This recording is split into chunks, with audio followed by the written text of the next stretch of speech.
remorse, more than guilt, remorse. Come on. There's no future. I failed. I never, I didn't get to finish it. What should have been the most important thing to me, I failed. And I don't have another second chance. Bam!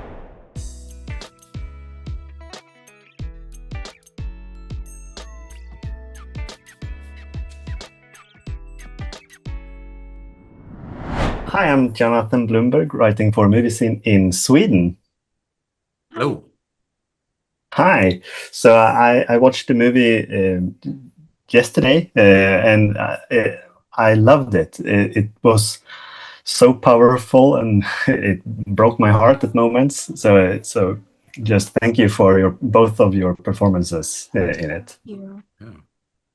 And I do apologize for having a really long question here, but I just can't let this moment pass me by because, Matthew, I've heard you talk about that you get to earn your moments, both in life and everything, of course, but in specifically when it comes to acting as well. And as a father myself, you kind of left me in tears on multiple occasions just watching those that scene in Interstellar when your son grows up, and I kind of had a moment like that in this movie as well, when you kind of stare into that blazing fire, and I imagine thinking about your son that is played by your son in this movie as well, and I was just thinking how you kind of feel like you earned those moments in those two movies here, and how that affected your Uh, way of portraying that. yeah. So in Lost Bus, you know, the line is said, which Paul came up with, which is about fathers and sons. You know, Kevin says to Mary, I was too late as a son. Now I feel like I'm too late as a father. I had my second chance. I didn't take it. And now here where they are at the end of the line, the dead end with nowhere else to run. So in those times of surrender, remorse, more than guilt, remorse. Come on. There's no future. I failed. I never, I didn't get to finish it. What should have been the most important thing to me, I failed. And I don't have another second chance. Bam! Divinity gives another second chance through a fire, and they're off. And for the first time, you know, drive through hell. You want to get through hell, drive right down the throat of the dragon. And to come out to the other side, and maybe you'll make it, maybe you won't, and hopefully you get on the other side and find a blue sky, and you do get a second chance.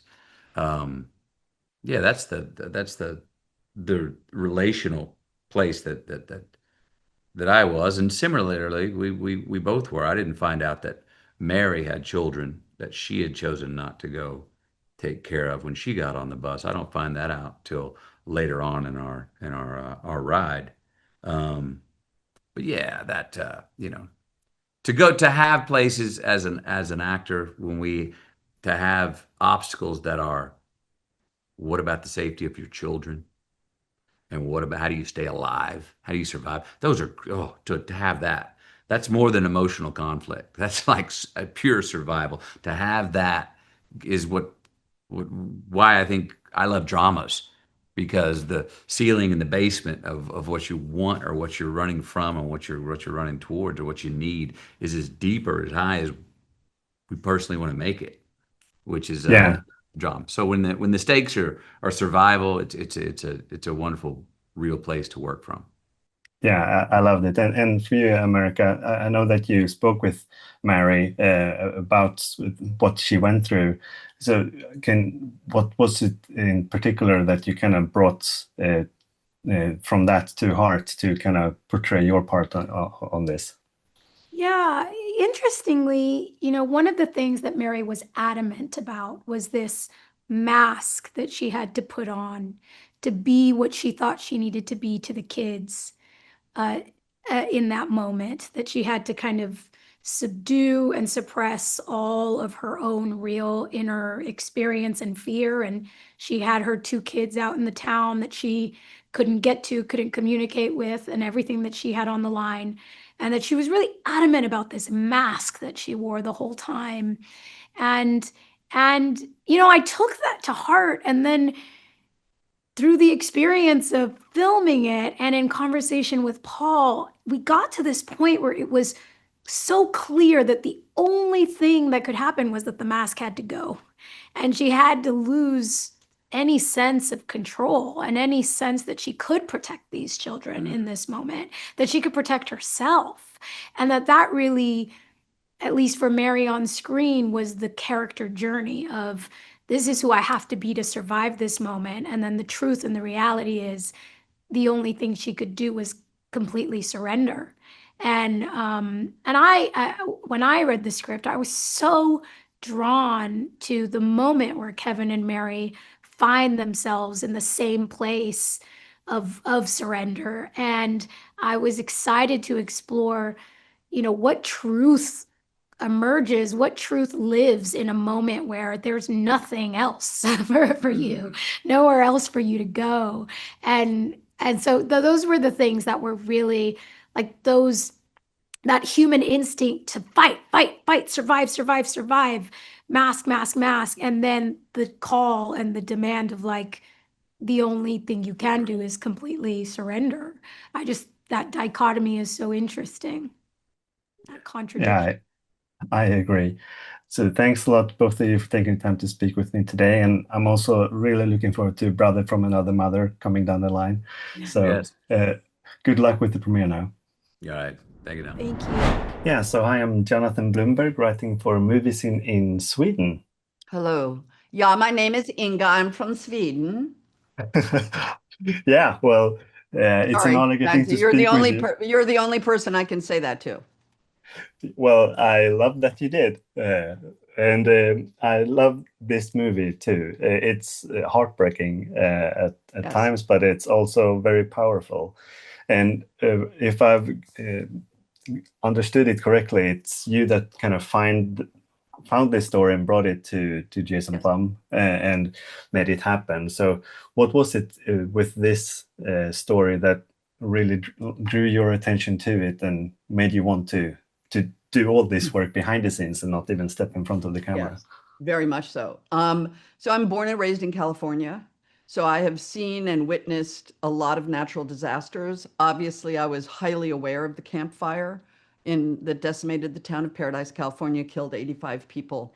And I obviously was aware of it. It was catastrophic when we were hearing about it. And then in 2021, Lizzie Johnson wrote a book. She had spent 6 months embedded with the people of Paradise and wrote an incredible book. And when it was published, the Washington Post did a story about the book, but then they did a little box telling the story of Kevin McCay, the school bus driver who volunteered to go pick up the children in the school bus. And I remember I said to my husband, wow, well, there's the movie. I mean, that should be the movie.